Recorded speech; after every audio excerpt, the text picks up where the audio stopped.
Hello and welcome to Kavish IAS. In this video, we will be discussing the geography section of the present prelims exam conducted this year.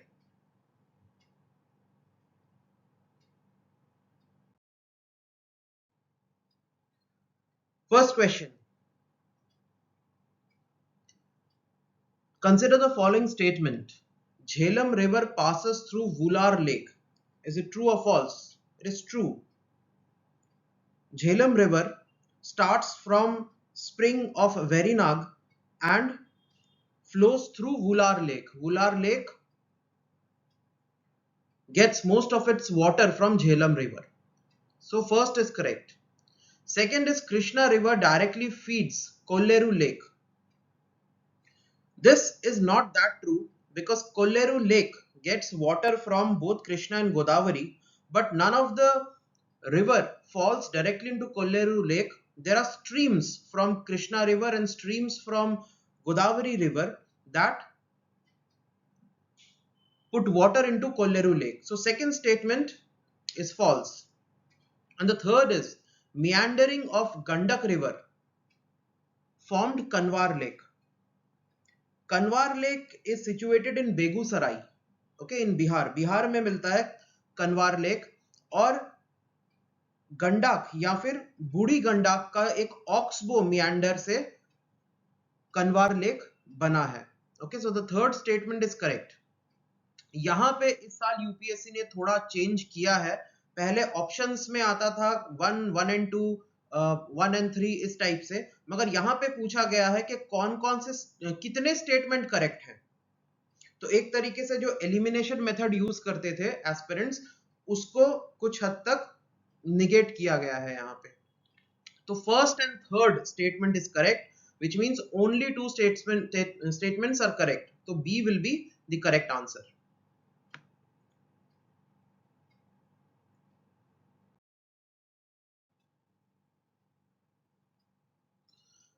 Now, the second question. Kamaraj Port, the first major port in India registered as a company. This is true. This is factual thing. True. Mundra Port is largest privately owned port in India. That is also true.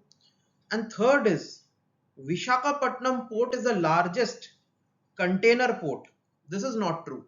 Largest container port is Jawaharlal Nehru Port, which is in Navi Mumbai. So here also two statements are correct. So B will be the answer. Only two pairs.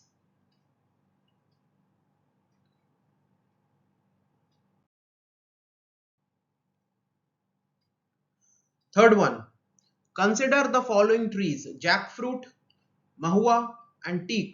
Jackfruit मतलब कटहल का पेड़, mahua also it's a tropical tree, and teak. इनमें से कौन से deciduous हैं? Which of the three are deciduous? Jackfruit जो है वो evergreen tree में आता है. Mahua and teak are deciduous. तो यहाँ पे भी only two will be the correct answer.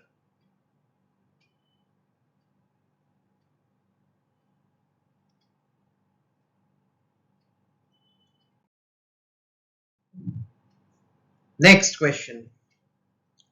ये काफी कंफ्यूजिंग क्वेश्चन था और काफी डेप्थ में आपको नॉलेज होना चाहिए इस क्वेश्चन को सॉल्व करने के लिए. India has more arable land than China.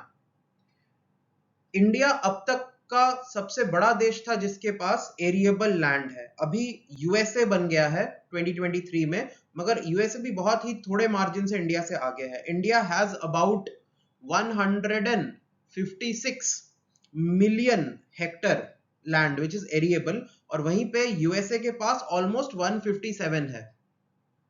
Okay, तो वहां पे चाइना के साथ कंपेयर किया गया है तो चाइना के पास ऑलमोस्ट 120 मिलियन हेक्टर है. तो चाइना काफी पीछे है as far as arable land is concerned. तो India has more arable land than China. This is true. Then proportion of irrigated area. कितना परसेंट एरिया इंडिया के पास इरिगेटेड है और कितना परसेंट इंडिया के चाइना के पास इरिगेटेड है?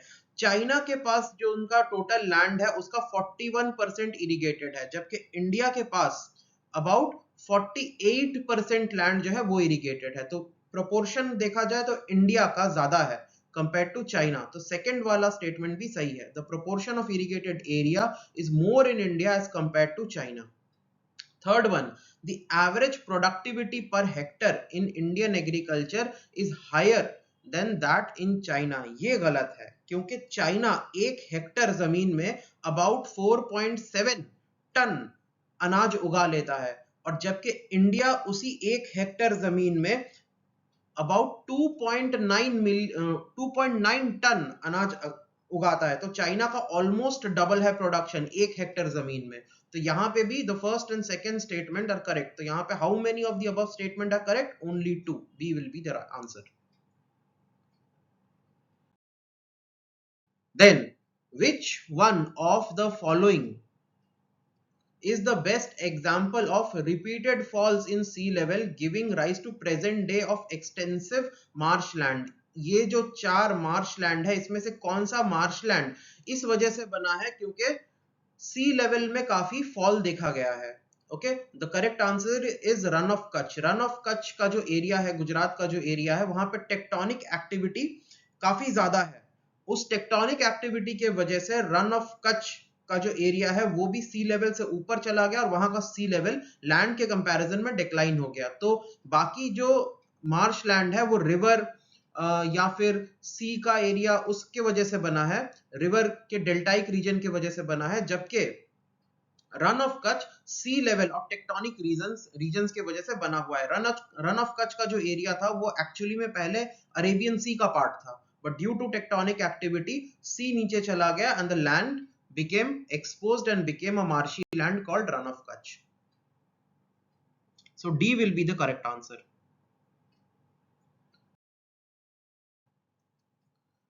Coming to 6th, इल्मेनाइट और रूटाइल ये किस चीज के ओर्स हैं? टाइटेनियम। ये फैक्चुअल क्वेश्चन है, टाइटेनियम के ओर होते हैं ये।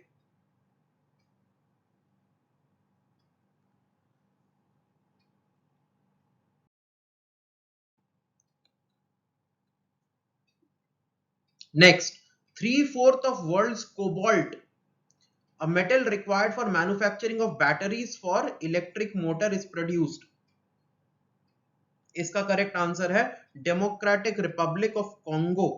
ये देश जो है ऑलमोस्ट 1 लाख टन कोबाल्ट हर साल प्रोड्यूस करता है, जबकि दूसरे नंबर पे है रशिया, तो ये बनाता है 1 लाख टन, और रशिया वो सिर्फ 6000 टन। तो फर्स्ट रैंक कितना, सेकंड रैंक के बीच में, दोनों के बीच में कितना अंतर है? तो ज्यादातर 2/3 of the world's 3/4 of the world's production comes from Democratic Republic of Congo.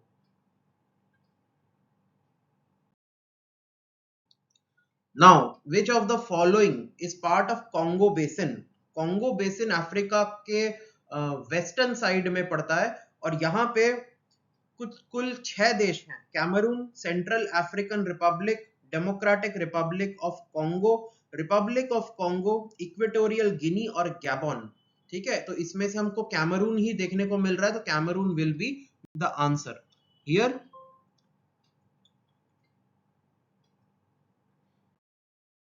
Here you can see the map. यहाँ पे कैमरून है, central African Republic, Democratic Republic of Congo, Republic of Congo, Equatorial Guinea और Gabon. ये 6 देश आपको मिलेंगे, और Africa का इस रीजन को बोलते हैं Congo basin.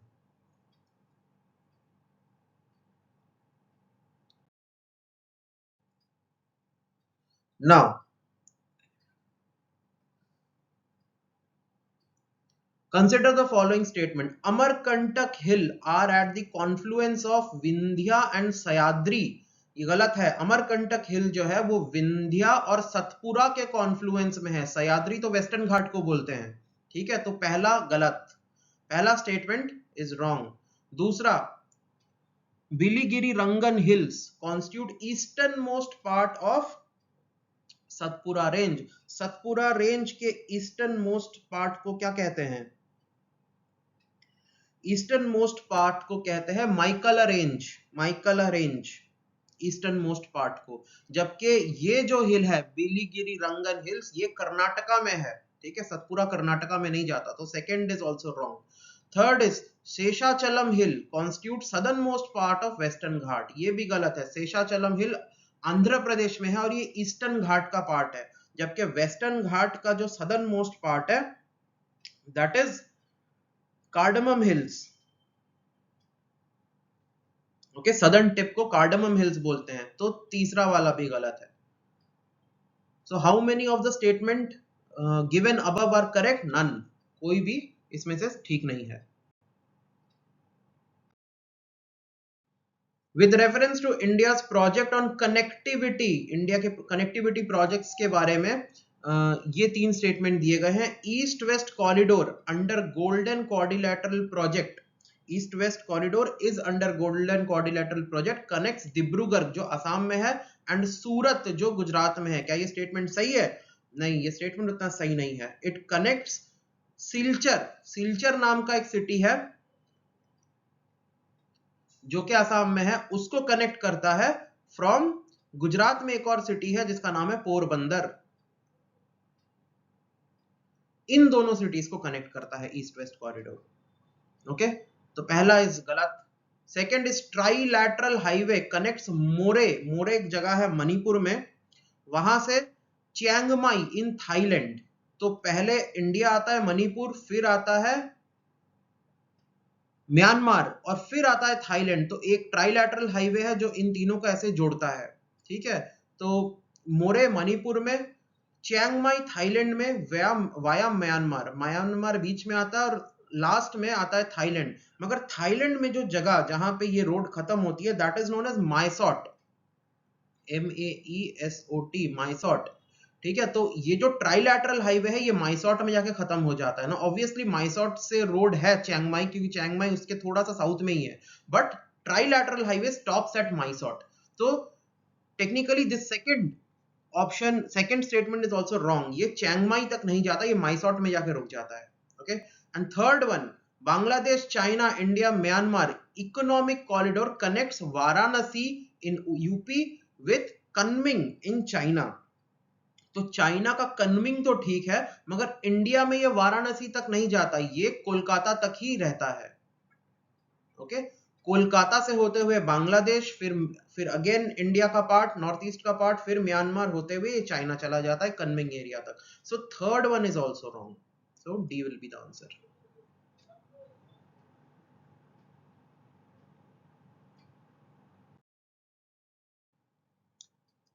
Now India, despite having uranium deposit, depends on coal for most of its electricity production। सही है कि गलत है? सही है, क्योंकि इंडिया के पास थोड़ा बहुत यूरेनियम डिपॉजिट तो है। रिसेंटली जो डिस्कवरीज हुई हैं उसमें 49,000 टन यूरेनियम रिजर्व्स हमें इंडिया में मिले हैं। जब पहले भी मिलते थे थोड़े कम थे, बट यूरेनियम डिपॉजिट होने के बावजूद इंडिया कोल को यूज करता है फॉर इट्स इलेक्ट्रिसिटी प्रोडक्शन। पहला तो ठीक है। Second statement, uranium enriched to the extent of 60% is required for production of electricity, ये बिल्कुल गलत है। इलेक्ट्रिसिटी बनाने के लिए आपको 0.7% एनरिचमेंट से लेके 5% एनरिचमेंट तक चाहिए। ओके, इतना ज्यादा एनरिचमेंट नहीं चाहिए। 60% में तो आप एटम बम बना लोगे, तो 60% एनरिचमेंट नहीं चाहिए होता। तो सेकंड स्टेटमेंट इज गलत। Statement 1 is correct but statement 2 is incorrect. C will be the answer.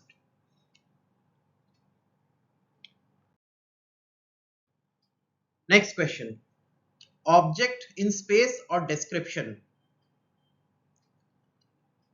शेफिड, शेफिड किसको बोलते हैं? शेफिड एक खास टाइप का स्टार होता है जिसकी जो लाइटें होती हैं वो रेडियली निकलती हैं। ओके, जैसे साइकिल की स्पोक्स होती है ना, वैसे रेडियली निकलती है और ये डिम और ब्राइटेंड होता रहता है पीरियोडिकली। तो शेफिड का जो डेफिनेशन है that is this one. And nebula is giant cloud of dust and gas in space. तो नेबुला का ये होगा, तो पहले और दूसरे तो नहीं है। Third one is Pulsar. Pulsar is a neutron star. Neutron star कब होता है? जब कोई सन कोलैप्स हो जाता है और उसमें सिर्फ न्यूट्रॉन बचता है। और एक खास टाइप का न्यूट्रॉन स्टार होता है जिसके मैग्नेटिक पोल से बहुत ज्यादा रेडिएशन निकलता है, दैट इज पल्सार। तो ये थर्ड वाला सही है, neutron star that are formed when massive stars run out of fuel and collapse.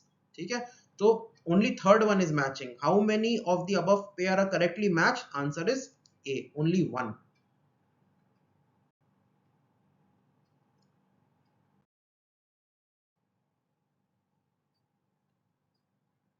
चलो ये तो करंट अफेयर्स में था, आना ही था यूक्रेन पे कोई ना कोई क्वेश्चन। तो यूक्रेन की लैंड बाउंड्री के साथ कौन कौन से कंट्रीज बाउंड्री शेयर करते हैं? मेनली 7 कंट्रीज हैं। पोलैंड है, स्लोवाकिया है, हंगरी है, रोमानिया है, मोल्डोवा है, रशिया है और बेलारूस है। तो इसमें से हमें सिर्फ 2 ही कंट्रीज दिखते हैं, Hungary and Romania. There is no Poland, there is no Slovakia, there is no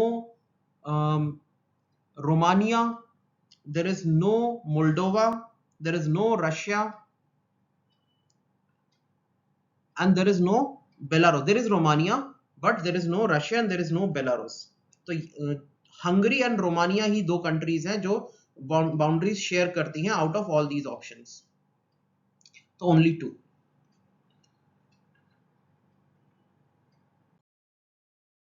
यहां पे आप देख सकते हो, एक मोल्डोवा है, एक रोमानिया है, हंगरी है, स्लोवाकिया है, पोलैंड है, बेलारूस है, रशिया है। Okay, these are the 7 countries.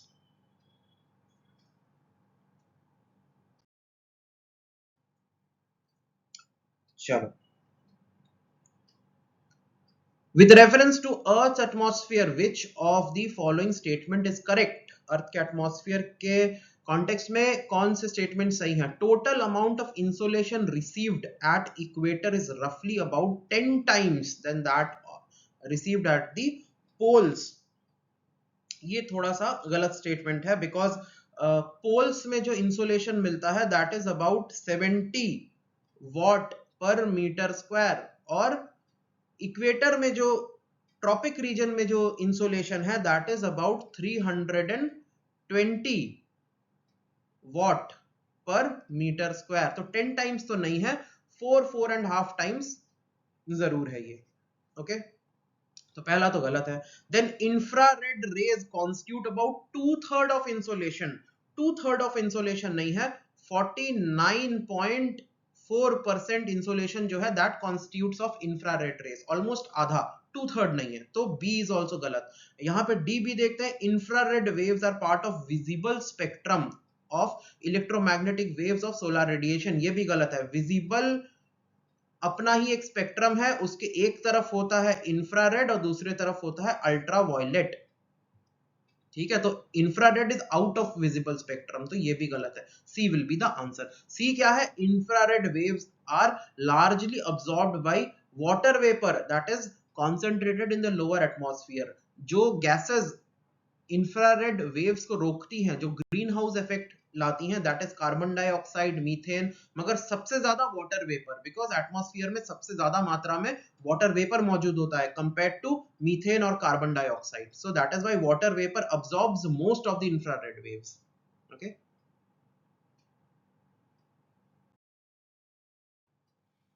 Now statement 2, The soil in tropical rainforest is rich in nutrients। ये तो गलत है। थोड़ा सा भी ज्योग्राफी आपने पढ़ा है तो आपको पता होगा कि ट्रॉपिकल रेन फॉरेस्ट में पानी बहुत ज्यादा, रेनफॉल बहुत ज्यादा होता है, which leads to leaching. Leaching होता है, लीचिंग के वजह से न्यूट्रिएंट्स बिल्कुल कम होते हैं ट्रॉपिकल रेन फॉरेस्ट में। तो स्टेटमेंट 1 इज गलत, ऑलवेज गलत। Second is high temperature and moisture of tropical rain forest cause dead organic matter in the soil to decompose quickly. बिल्कुल, जो इक्वेटोरियल रेन फॉरेस्ट है वहां पर टेम्परेचर, मॉइस्चर, ह्यूमिडिटी बहुत ज्यादा होता है, दैट इज वाई जो पत्ते वगैरह हैं, डेड ऑर्गेनिक मैटर है, वो गिरते साथ ही डिकम्पोज हो जाते हैं ड्यू टू बैक्टीरियल एक्टिविटी। तो statement 2 is correct, hence D will be the correct answer.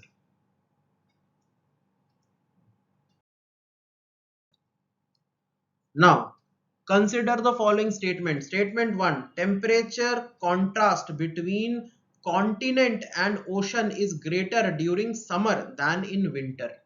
Summer में greater during summer than in winter. देखिए, जो लैंड सरफेस है, जो लैंड सरफेस है और जो वाटर का सरफेस है, वाटर का सरफेस समर्स में धीरे धीरे गर्म होता है, लैंड बहुत जल्दी गर्म हो जाता है। वही विंटर्स में लैंड बहुत जल्दी टेम्परेचर लूज कर देता है, वाटर धीरे धीरे टेम्परेचर लूज करता है। तो water is slow to heat up and slow to cool down, land is fast to heat up and fast to cool down. But जो टेम्परेचर डिफरेंस है वो समर में कोई ज्यादा या विंटर में कोई कम नहीं है, दोनों टाइम में ऑलमोस्ट इक्वल ही डिफरेंस बना रहता है, बिकॉज वाटर को कम टाइम लगता है, ज्यादा टाइम लगता है हीट होने में और ज्यादा टाइम लगता है ठंडा होने में। तो विंटर हो या summer, water always needs some time to catch up with land's temperature. तो जो टेम्परेचर डिफरेंस है that is almost same compared to land and water, okay, in both the seasons. So statement 1 is wrong. Statement 2 is specific heat of water is more than that of land surface. ये तो physics का almost question है कि हाँ, land surface जो है वो बहुत जल्दी गर्म या ठंडा हो जाता है और वाटर बहुत ज्यादा हीट अपने अंदर रोक सकता है। इट हैज स्पेसिफिक हीट जो है ना वाटर का बहुत ज्यादा होता है, हीट रोक सकता है, इसीलिए वाटर ज्यादा देर तक गर्म रहता है विंटर्स में। ठीक है, तो specific heat of water is always more than that of land surface. Statement 2 is correct. तो यहाँ पे statement 1 is incorrect, statement 2 is correct, D will be the answer. Now, in a seismograph, P waves are recorded earlier than S waves. Basic physical geography का part है। P waves obviously faster होती हैं, ठीक है, S waves से पहले पहुंचती हैं। Then, in P waves, the individual particle vibrate to and fro. To and fro, ये पैरेलली वाइब्रेट करती हैं। अगर ये डायरेक्शन ऑफ प्रोपोगेशन है, ये ऐसे ऐसे वाइब्रेट करती है, ठीक है, to and fro, P waves. और वहीं पे एस वेव्स है, उसके पार्टिकल परपेंडिकुलर वाइब्रेट करते हैं, ऊपर नीचे। अगर ये डायरेक्शन ऑफ प्रोपोगेशन है तो ये ऊपर नीचे प्रोपोगेट करती हैं। ये बहुत बेसिक सा चीज है जो हमने फिजिकल ज्योग्राफी में पढ़ा था। तो statement 2 is also correct. This is parallel, P wave is parallel and this one is perpendicular. S wave जो है perpendicular, तो both the statements are correct.